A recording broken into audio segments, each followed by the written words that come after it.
Olá, queridos, Deus abençoe você, sua vida, sua família. Nós estamos aqui de volta, chame que vos fala, pastor Sérgio Santos, à luz das Escrituras. E nós estaremos abordando hoje aqui, como mais uma aula do curso básico de teologia pelo IBADEP.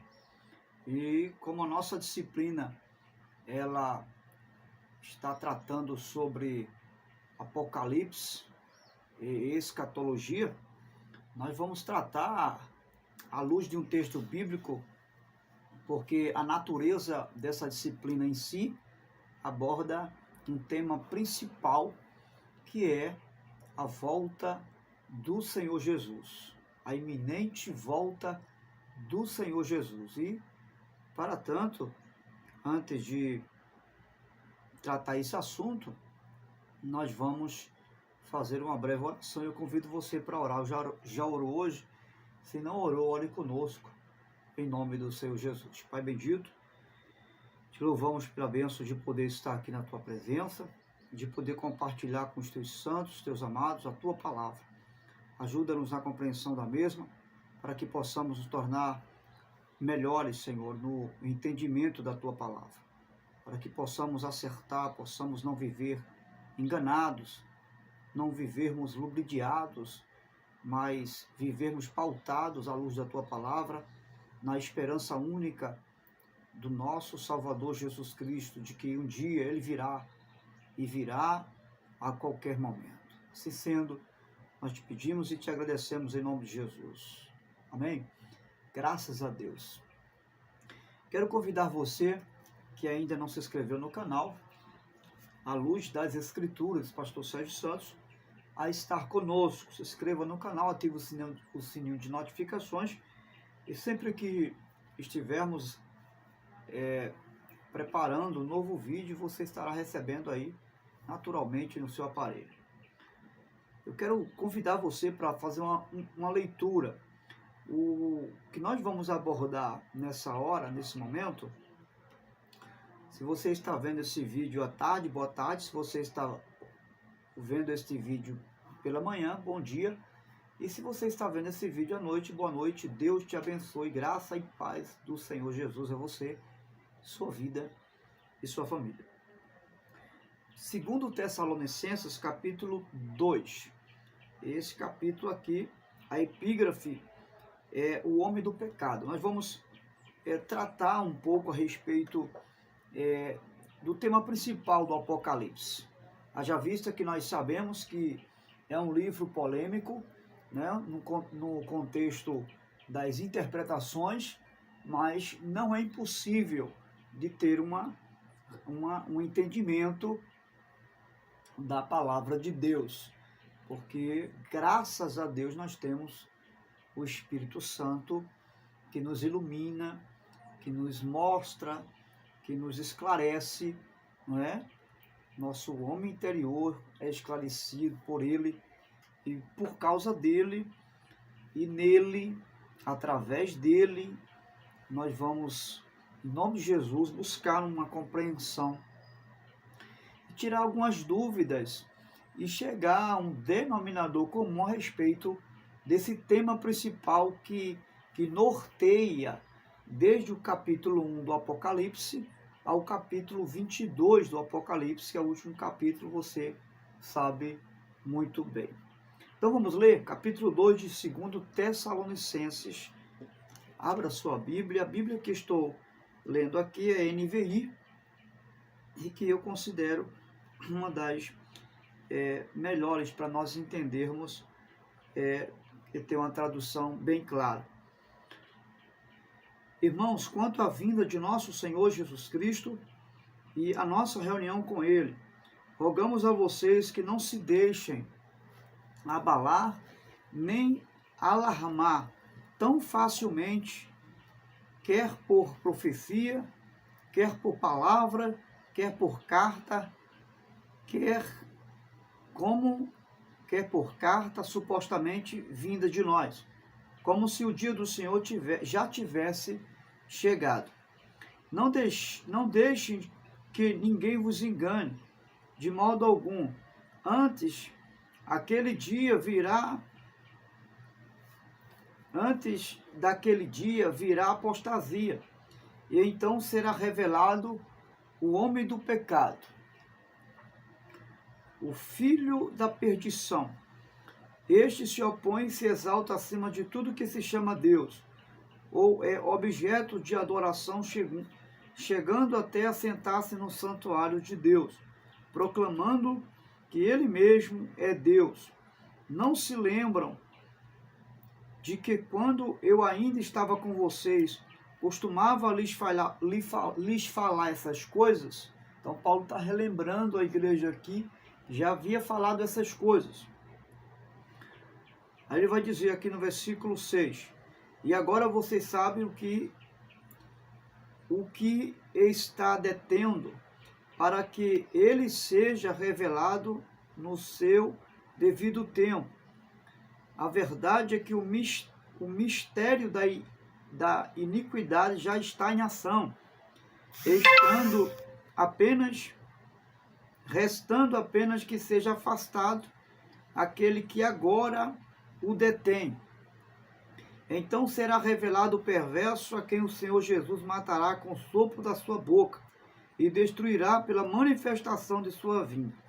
A vinda desse perverso é segundo a ação de Satanás, com todo o poder, com sinais e com maravilhas enganadoras.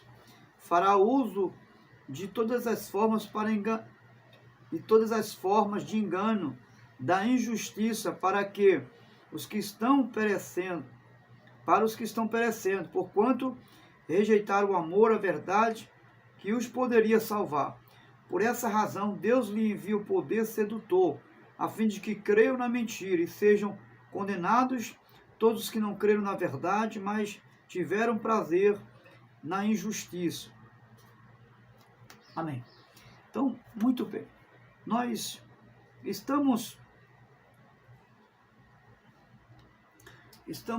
tratando aqui de um texto, e o apóstolo Paulo, a partir do versículo 13, ele vai começar a exortar os irmãos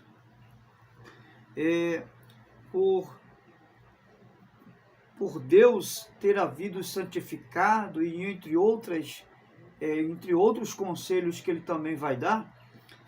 A primeira coisa que precisamos entender, à luz do capítulo 2 de 2 Tessalonicenses, que é uma carta que o apóstolo Paulo envia à igreja aos Tessalonicenses, é que Jesus, após ressuscitar, ele vai usar uma expressão muito significativa para nós não nos enganarmos em relação às muitas interpretações que existem nos nossos dias a respeito da volta e da vinda do Senhor Jesus. Então, a primeira coisa que Jesus vai fazer quando ressuscita e entra em contato com os seus discípulos, com aqueles que, enquanto ele estava aqui, viveram com ele, seguindo os seus passos, creram nele, a primeira coisa que Jesus vai dizer é: paz seja convosco.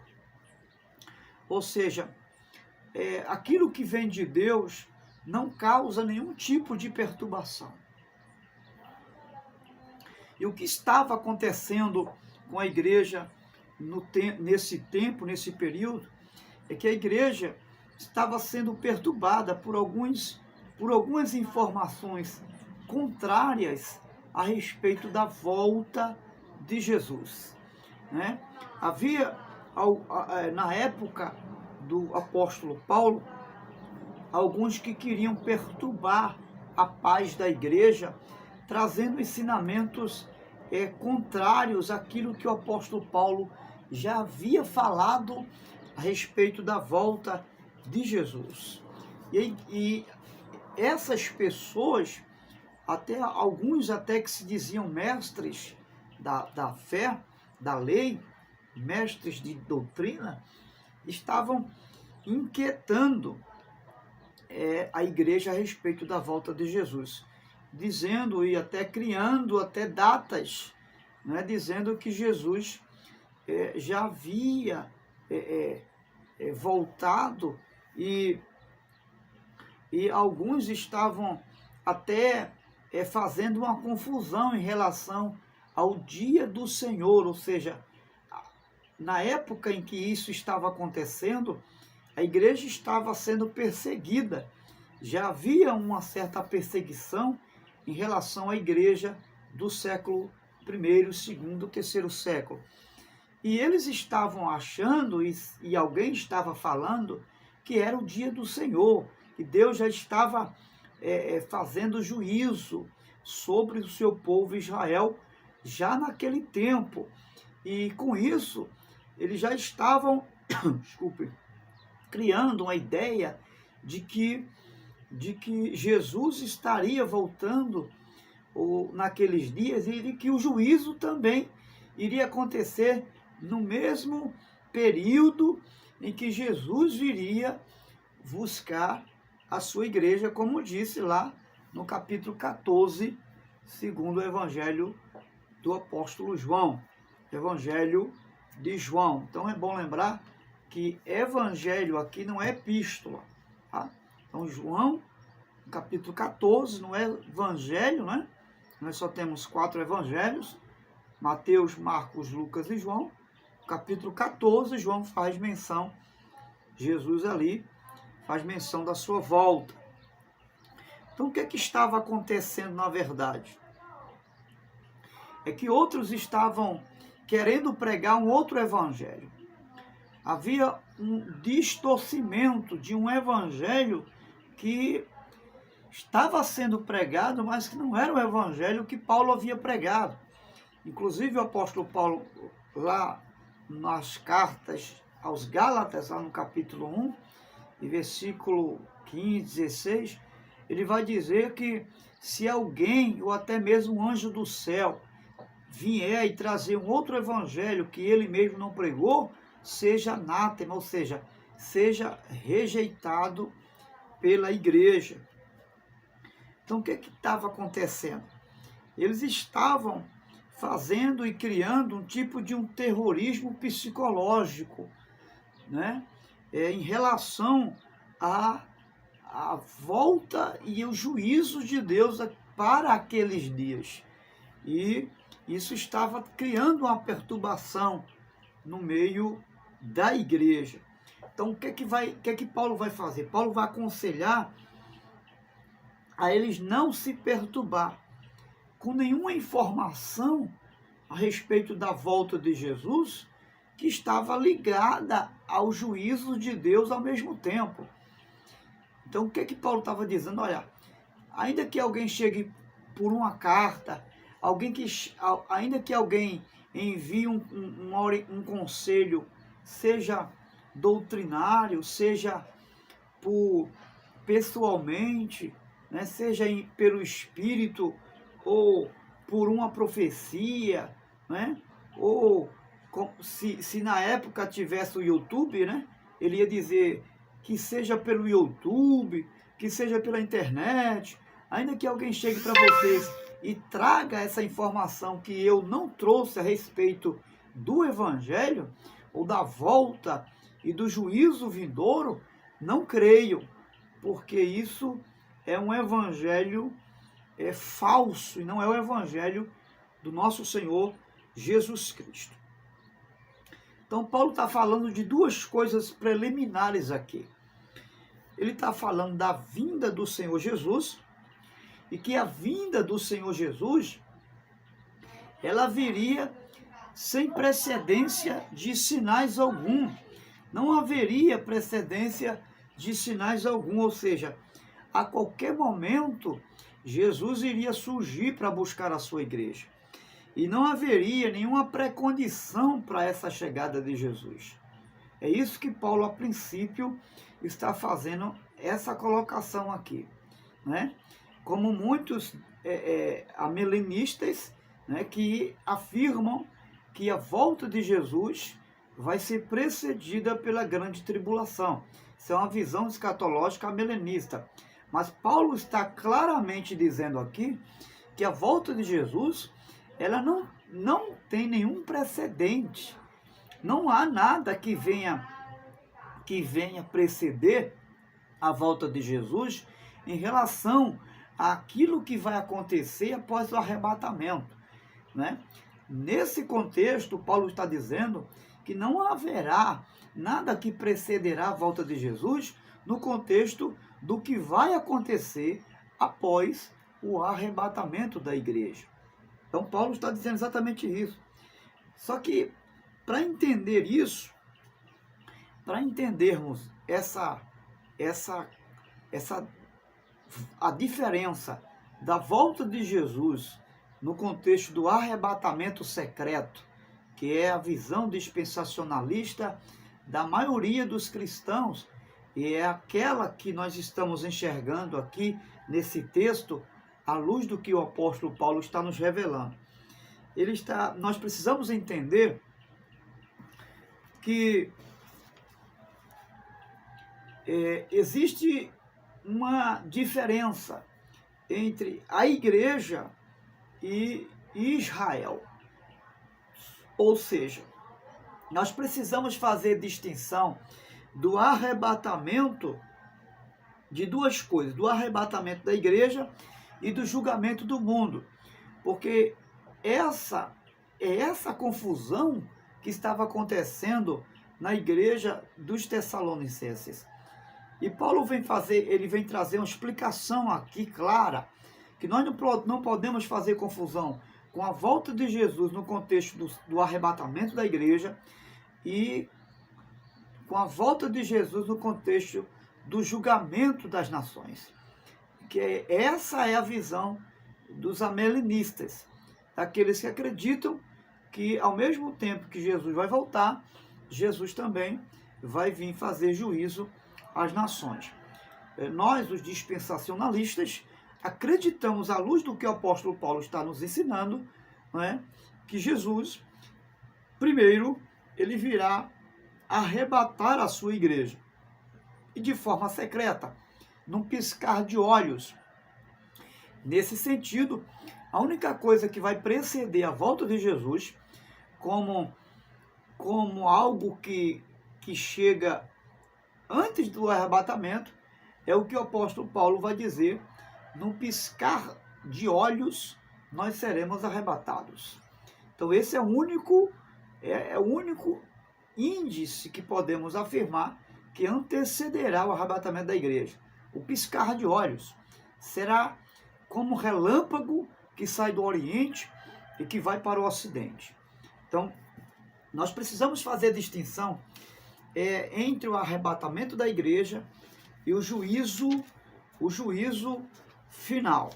Quando o Senhor Jesus vier julgar as nações, ele colocará os seus pés na terra. Essa é uma observação importante que eu e você precisamos ter para fazer distinção do arrebatamento e da volta de Jesus para arrebatar a igreja e da volta de Jesus para julgar as nações, ou seja, para fazer o fechamento do juízo final. Então, a diferença entre o arrebatamento é que no arrebatamento Jesus não colocará seus pés aqui, até porque ele vai nos reunir com ele nos ares, ou seja, é no meio do caminho, quando ele vier nas nuvens, então nós teremos um encontro com ele nos ares. É o que o apóstolo Paulo vai dizer, bem aqui no capítulo 2, a partir do versículo 1. Irmãos, quanto à vinda do nosso Senhor Jesus Cristo e a nossa reunião com ele. Veja, essa nossa reunião com ele será nos ares, onde o noivo, que é Jesus, vem se encontrar com a noiva. E aí haverá a ressurreição dos mortos, lá no Epístola do apóstolo Paulo aos Coríntios, no capítulo 15, ele vai falar sobre a economia da ressurreição, ou seja, ele vai dar uma explicação sistemática, detalhada, a respeito de como será a a volta de Jesus e o arrebatamento da igreja. E ele vai dizer, primeiro os que estiverem mortos em Cristo ressuscitarão, e nós que estivermos vivos seremos transformados. Esse é o pressuposto, baseado à luz das Escrituras, da ressurreição, ou seja, do arrebatamento da igreja. Então, quando Jesus vier para julgar as nações, isso não acontecerá. Ele não ficará nas nuvens, ele pisará na terra, diferente de quando vier buscar a igreja, ok? Então ele descerá no Monte das Oliveiras e ali começará o seu juízo sobre a terra. Então Jesus descerá no Monte das Oliveiras, como está predito em algumas profecias dos profetas, e mesmo em Apocalipse nós vamos ver isso. Então, algumas coisas aqui importantes pontuar. Então, primeiro, no versículo 1, no versículo 1, fala do nosso encontro com ele, nos ares, ok? No versículo 2, vai alertar, Paulo vai estar alertando contra os falsos ensinadores que enganam e distorcem acerca da volta de Jesus.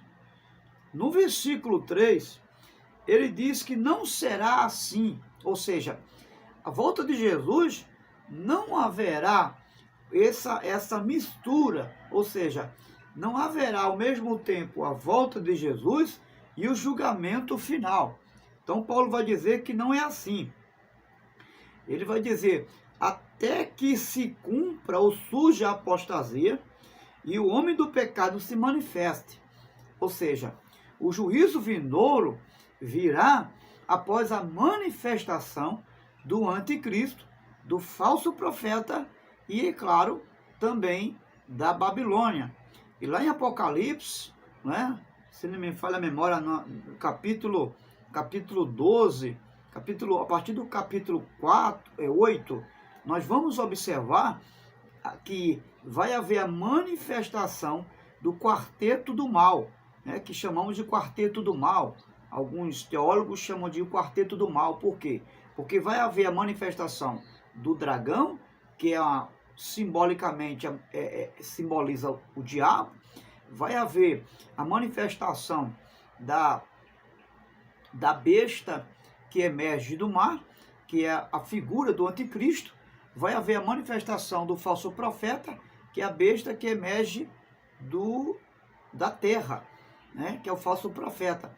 E vai haver, não é, aquele que chamamos de quarteto do mal, que é os 4 cavaleiros, não é, cada um representando uma cor de um período em que a terra será atribulada, né, por fome, por peste, por guerra, por morte.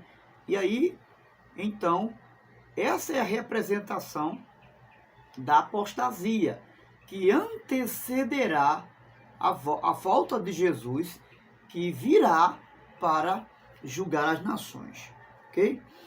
Então, não será assim. Só que quando ele diz não será assim, como? O final do versículo 2 fala como se o dia de Cristo estivesse perto. Então, nós temos aqui o arrebatamento, que é quando o Senhor Jesus vem buscar os santos. Isso está, que eu já falei agora a princípio, no capítulo 14 do Evangelho segundo escreveu João. Jesus disse que voltaria para nos levar para onde ele estiver, nós estivéssemos também. 14, 2 e 3 de João. E no arrebatamento, ele vem para os seus santos. Isso aqui é uma distinção que a gente está fazendo aqui agora, e que o apóstolo Paulo está entre linhas explicando. Olha, no arrebatamento, ele vai vir não para as nações, julgar as nações, mas ele vem para a igreja, ele vem para os santos. Na vinda para fazer o julgamento às nações, ele vai vir com a igreja, ou seja, ele vem com os santos. Na primeira, ele vem para os santos, que é para arrebatar a igreja. E na segunda, ele vem com os santos, julgar as nações com a igreja, que foi levado no arrebatamento. Então, nesse caso aqui, nós precisamos fazer uma distinção muito importante para entender quem acontece primeiro aqui. Quem vem primeiro? Se Jesus vem antes ou depois da grande tribulação, tá? Então, no arrebatamento, que pode acontecer a qualquer momento, Agora aqui, antes de eu terminar essa live aqui com você, antes de terminar esse vídeo, esse arrebatamento pode acontecer. Então, não há nenhuma condição para o arrebatamento acontecer. Jesus disse que viria e vem. E ele vem a qualquer momento.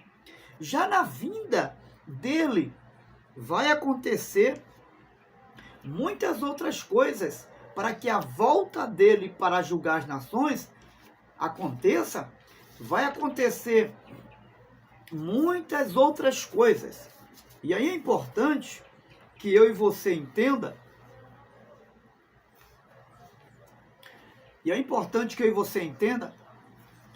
Que no arrebatamento o Senhor vem em secreto, no piscar de olhos. Isso está em 1 Coríntios, no capítulo 15, versículo 52. Ao som da última trombeta.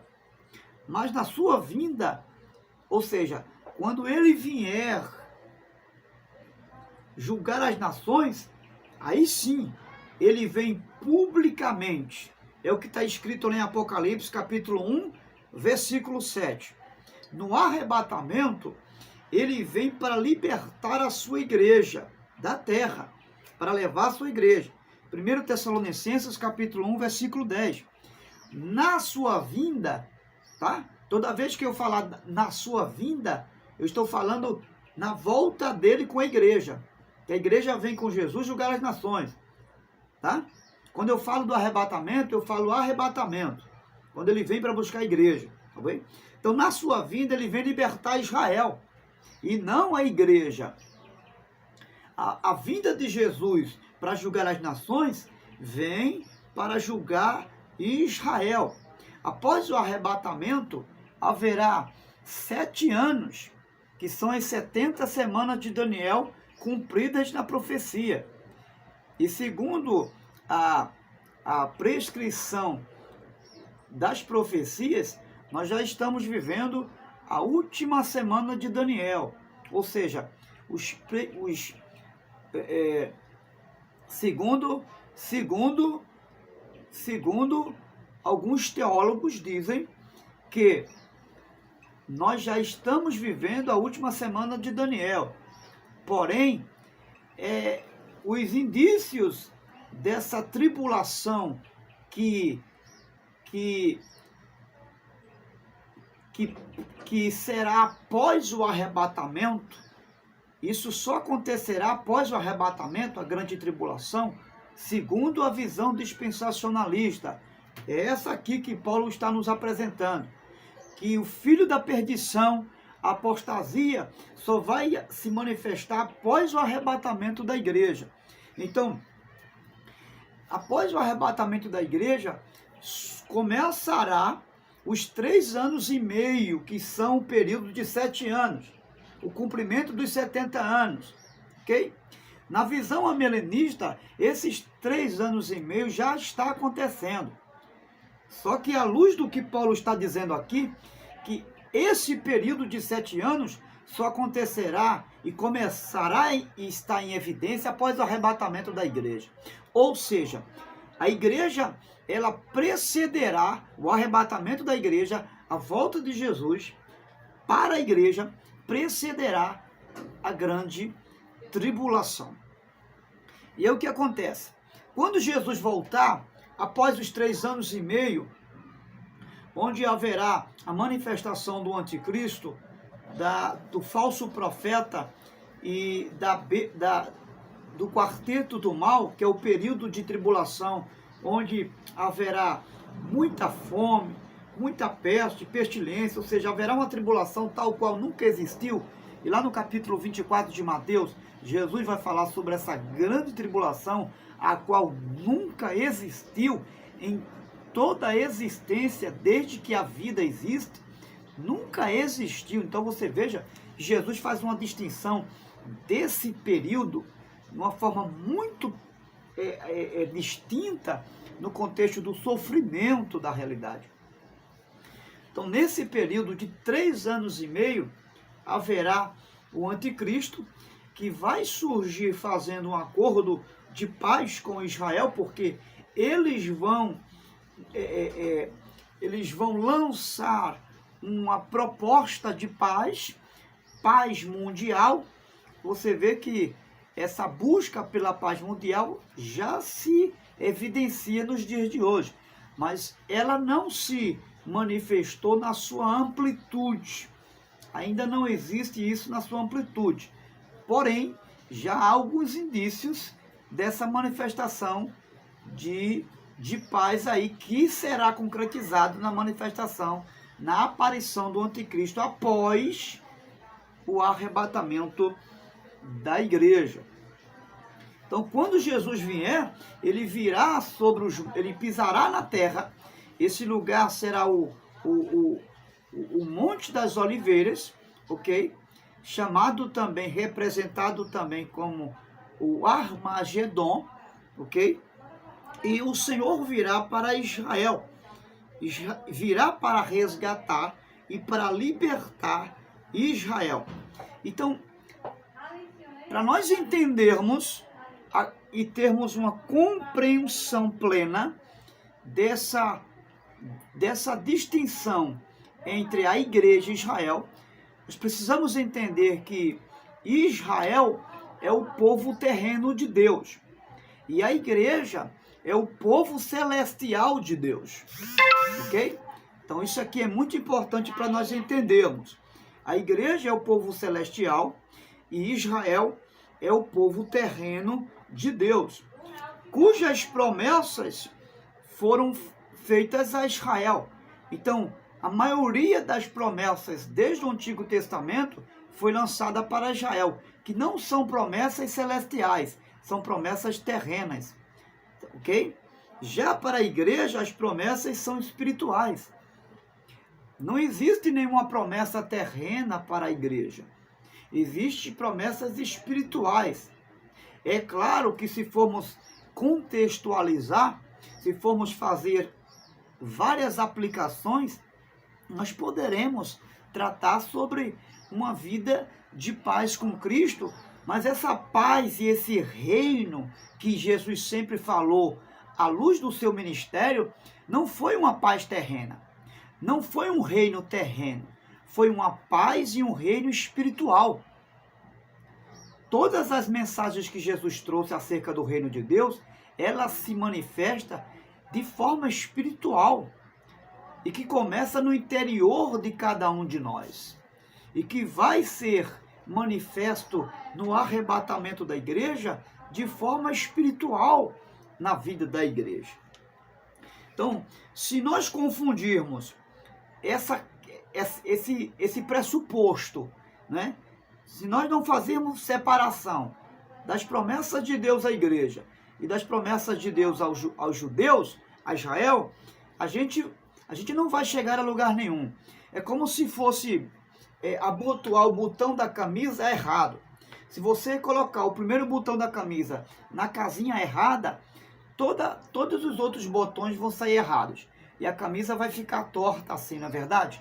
Assim é a compreensão do arrebatamento da igreja, da volta de Jesus. Se você não fizer distinção dos judeus e da igreja, de Israel e a igreja, nós não vamos ter uma compreensão da volta de Jesus. Então Jesus vem para quem, afinal de contas?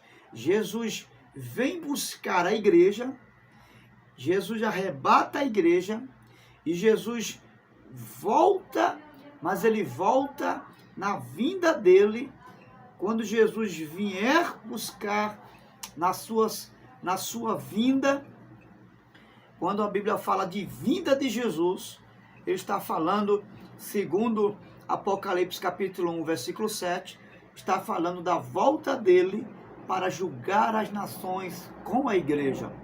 Mas quando a Bíblia fala da volta de Jesus, a Bíblia fala do arrebatamento da igreja.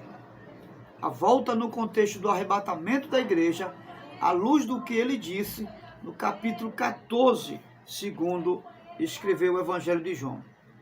E aí algumas perguntas do tipo, se a igreja não vai estar aqui na terra, quem são os santos da tribulação que fala Apocalipse? Que lá no capítulo 13 de Apocalipse, a Bíblia vai dizer que a besta vai se levantar e vai perseguir os santos.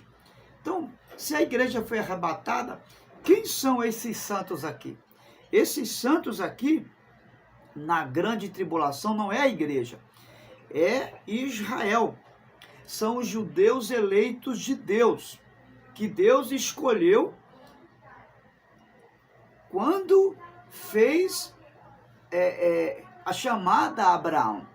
Eles foram escolhidos por Deus, como nação predestinadas a uma grande salvação. A igreja não é eleita, ou melhor, corrigindo, a igreja também é eleita, sim, só que a eleição da igreja, ela não foi no processo da criação e da chamada do povo, como uma nação, a exemplo de Israel. A eleição da salvação da igreja, ela aconteceu desde a fundação do mundo. É o que fala lá em Efésios, a partir do capítulo 1, que nós fomos eleitos por Deus desde a fundação do mundo. E Israel, eles foram eleitos, formados desde a fundação do mundo. Veja, eles foram eleitos desde a fundação do mundo. Então, quando Efésios fala da eleição da igreja, fala antes da fundação do mundo. Mas quando a Bíblia fala da eleição de Israel, fala desde a fundação do mundo, ou seja, no processo da formação, no meio do caminho.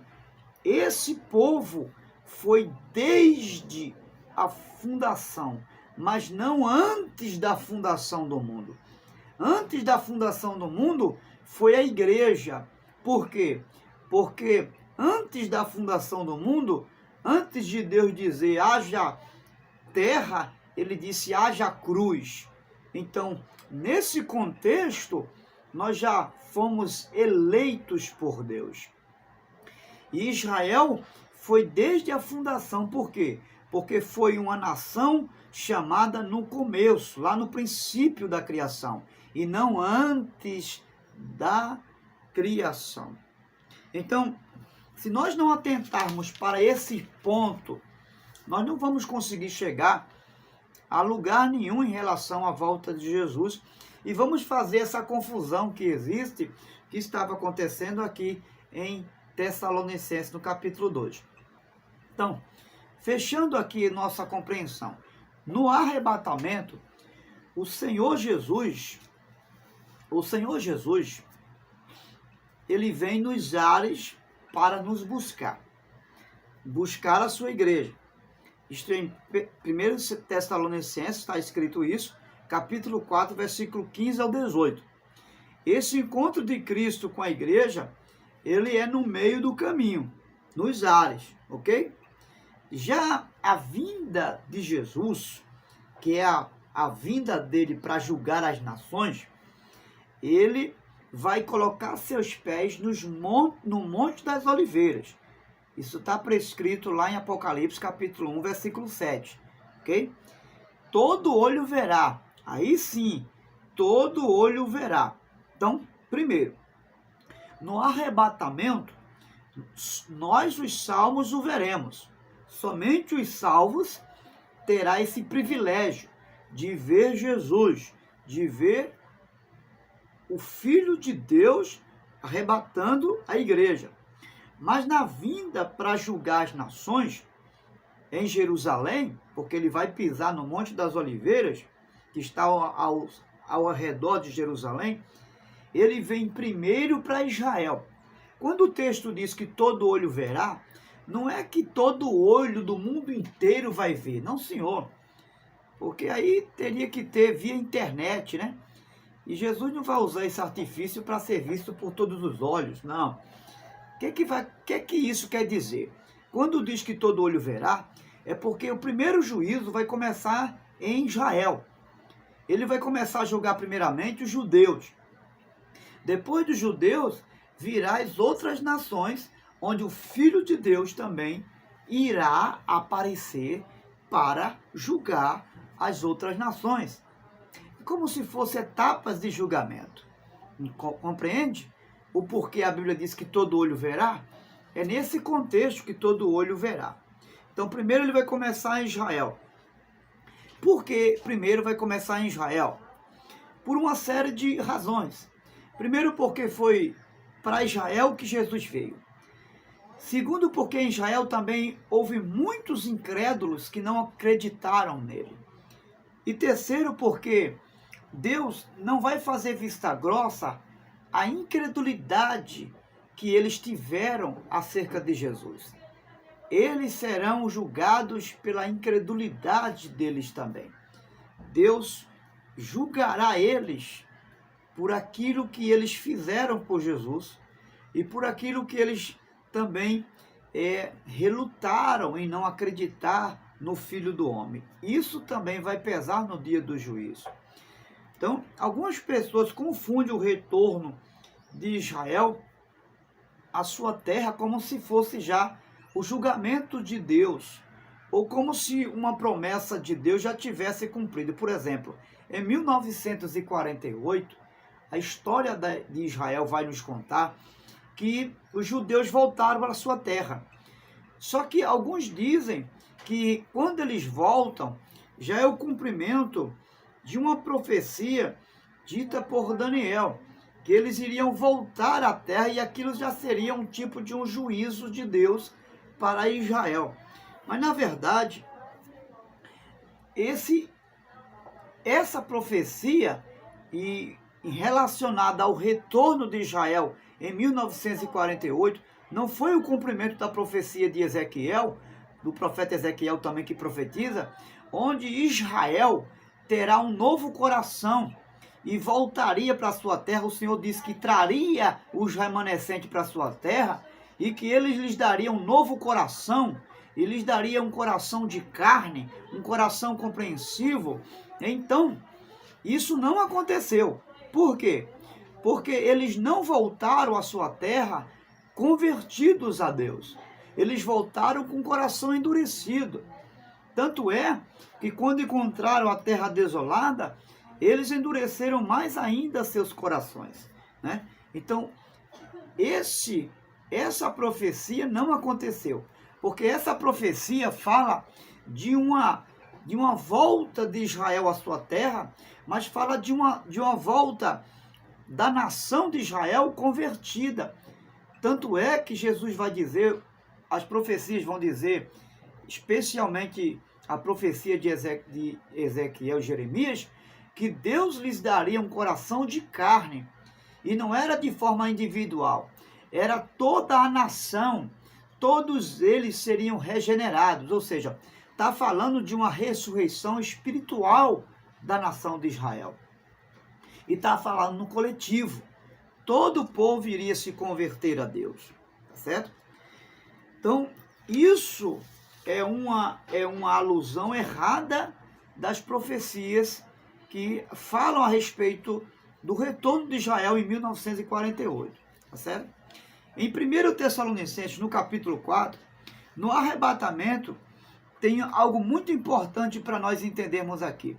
É Jesus que vai reunir os santos para ir aos céus. Na sua vinda, ele vem para Israel. Veja que não existe reunião de Jesus no arrebatamento para com nenhuma nação de Israel. Apenas na vinda dele, quando ele virá para julgar, e primeiro a nação de Israel. Em Mateus, no capítulo 24, Jesus vai falar sobre esse juízo, sobre esse julgamento. E ele vai enviar os anjos, em Mateus 24, ele vai dizer que o Filho do Homem enviará os anjos para reunir os eleitos de Israel. Então, os anjos aqui é que vão reunir os judeus, não é a igreja, porque a igreja ela não vai ter parte no ministério de anjo. O ministério dos anjos, eles se referem aos judeus. Desde o Antigo Testamento, não é? Que você vai ver que os anjos eles aparecem, os anjos surgem para falar com Israel, os anjos são meios de Deus, mensageiros que Deus usa para se relacionar com a nação de Israel. Isso fala do ministério dos anjos. E esse ministério de anjo vai se manifestar também na segunda vinda de Jesus. Ou seja, não no arrebatamento, porque no arrebatamento quem vai reunir a igreja é Jesus, não é os anjos. Mas no capítulo 24 de Mateus, Jesus vai dizer que vai reunir os eleitos. Que eleitos? Os judeus, que foram eleitos por Deus. Os anjos não vão reunir a igreja não está aqui nessa reunião. Os anjos vão reunir os judeus, tá certo? Porque a igreja nesse período já foi arrebatada, ok? Isso aqui é importante entender. Em Apocalipse, quando você abre aí 22 de Apocalipse, versículo 16, vai falar sobre a vinda do Senhor. E é identificada como se fosse a resplandecente estrela da manhã. Assim ele vem para buscar a igreja. Então Jesus ele é representado como a resplandecente estrela da manhã. Ele é representado como essa estrela que na manhã do dia, quando o dia vai raiando, ela aparece. Só um minutinho, pessoal, por favor. Por favor.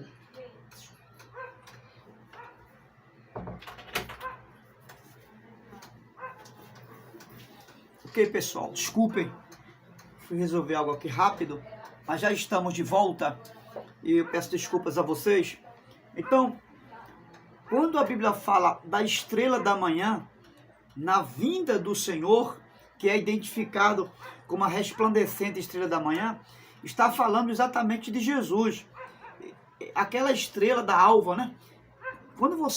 Se você é alguém que acorda cedo e que antes do sol nascer você percebe o amanhecer do dia, você vai ver que é a única estrela que aparece, né? Bem viçosa, né?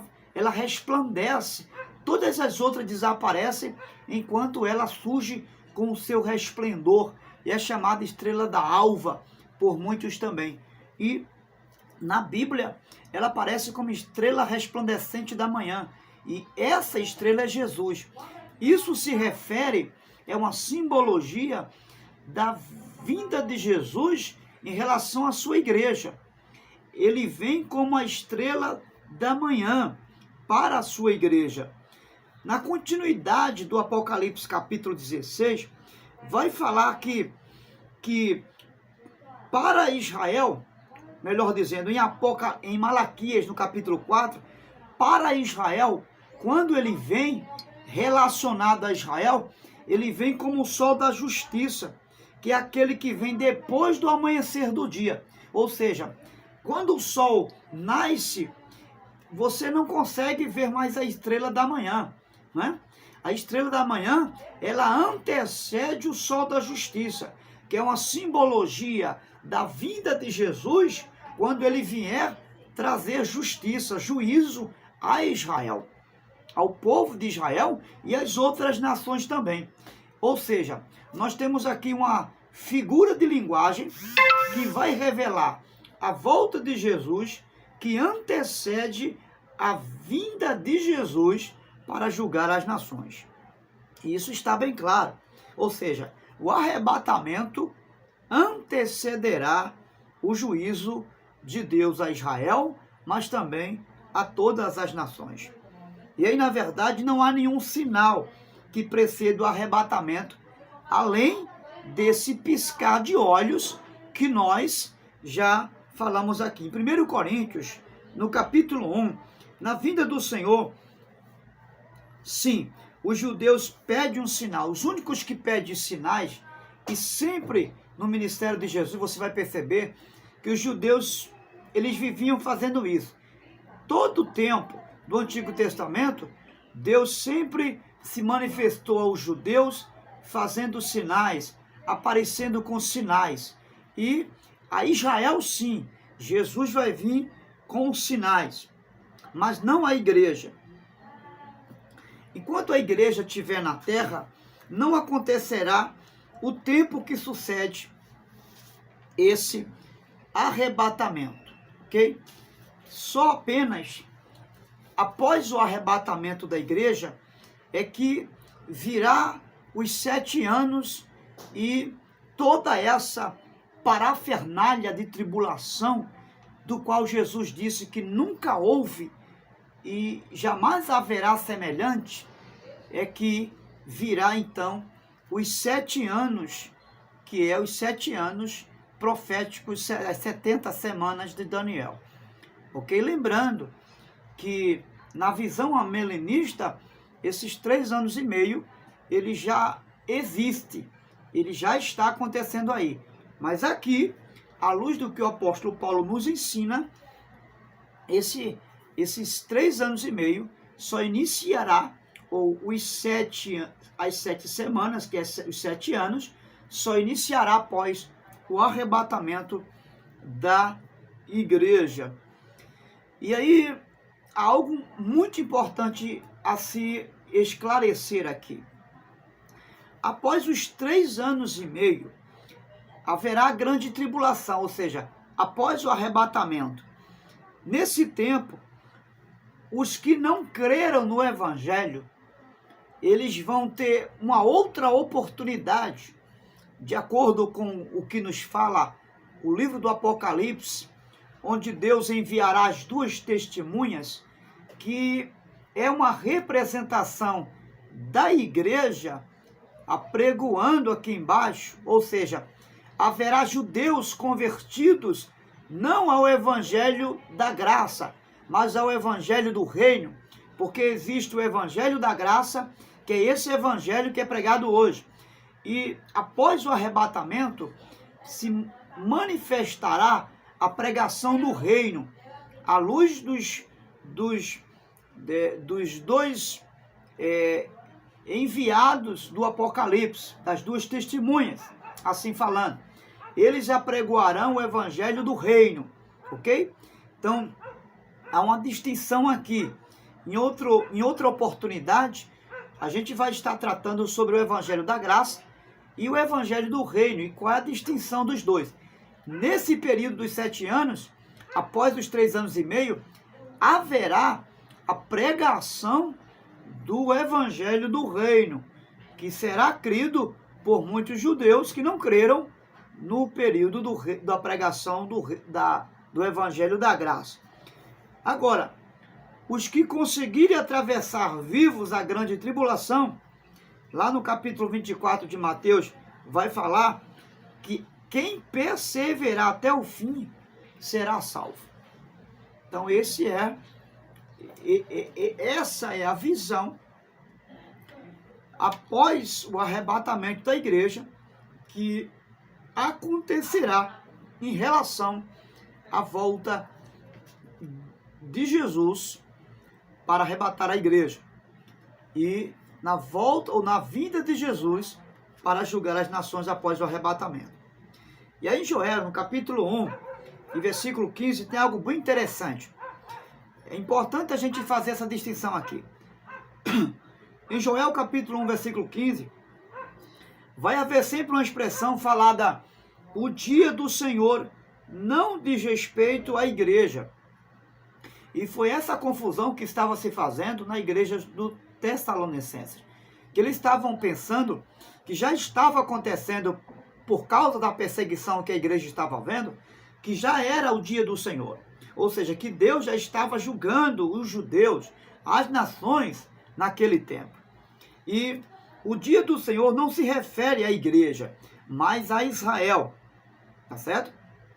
Ou seja, o dia do divino, o dia da ira do Senhor, tá? E não só a Israel, mas se refere também ao julgamento a todas as nações. E em Isaías, no capítulo 2, e versículo 16 e 17, vai falar do dia da ira do Senhor. E é importante entender que Deus não se comportaria indiferente à rejeição que Pilatos fez e os judeus fizeram a Jesus, quando disseram crucificam, crucificam. E eu já falei a vocês aqui isso a princípio, que esse julgamento de Deus à nação de Israel vai ser também, tem uma implicação também, a rejeição ao seu filho que ele enviou. Então, aqui nós vamos estar concluindo, resumindo esse desfecho aqui e tirando essas dúvidas que estavam acontecendo aqui em 2 Tessalonicenses, a igreja, e quem sabe você tinha essa dúvida também. É muito importante saber que aqui Paulo não está falando da volta de Jesus no contexto do arrebatamento.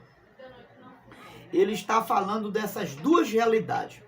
Ele vai explicar à igreja que nesse cenário em que a igreja estava vivendo, Deus não estava fazendo nenhum juízo. E não era a precedência da volta de Jesus ligada ao arrebatamento.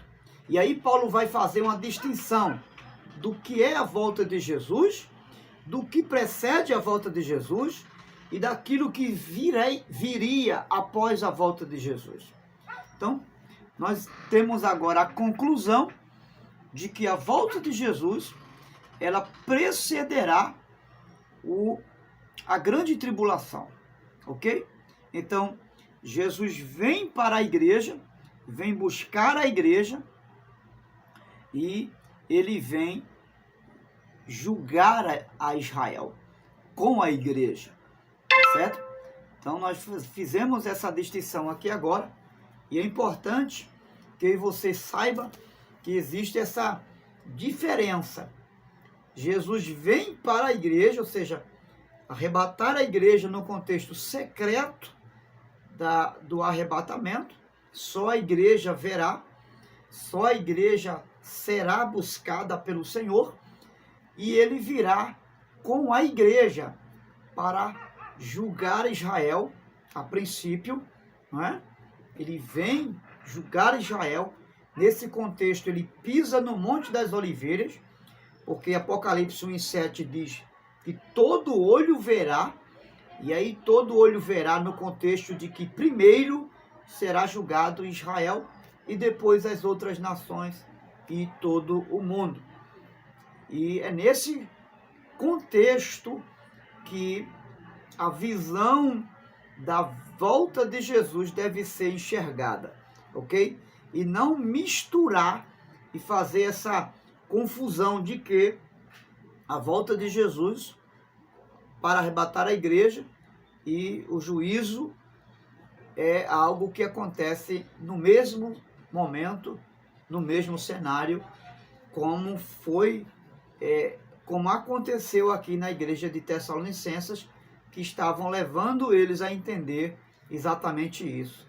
E Paulo vai fazer essa distinção de que a volta de Jesus precederá o filho da perdição, que é uma revelação do anticristo, do falso profeta, do quarteto do mal, que é esse período em que haverá os males que jamais aconteceu desde que o mundo foi criado, como Jesus disse em Mateus 24, e também o falso profeta, ok? Então, o arrebatamento da igreja precederá todas essas coisas. E um detalhe que Paulo vai dizer importante é que não há nenhum sinal do arrebatamento, porque ele pode ser agora. Ele poderia ser naquela época que Paulo estava pregando, como pode ser daqui a 1000 anos, como pode ser agora, nesse momento. Os sinais que Jesus atribuiu em Mateus 24, da sua volta, não foi para o arrebatamento, mas para julgar as nações com a igreja. Ou seja, ele falou da volta dele com a igreja, que seria antecedida aos sinais dos tempos. Ou seja, nesse período, desses sinais que Jesus falou, a igreja já estará com ele nos céus e virá com ele para julgar as nações. E nesse julgamento, é claro, os eleitos, que são os judeus, que se converterão não ao evangelho da graça, mas ao evangelho do reino, serão alcançados por Jesus naquele grande dia, o dia do juízo final. Deus te abençoe. Na próxima aula, falaremos mais acerca deste compêndio maravilhoso que é o Apocalipse e da volta de Jesus. Deus te abençoe, em nome de Jesus.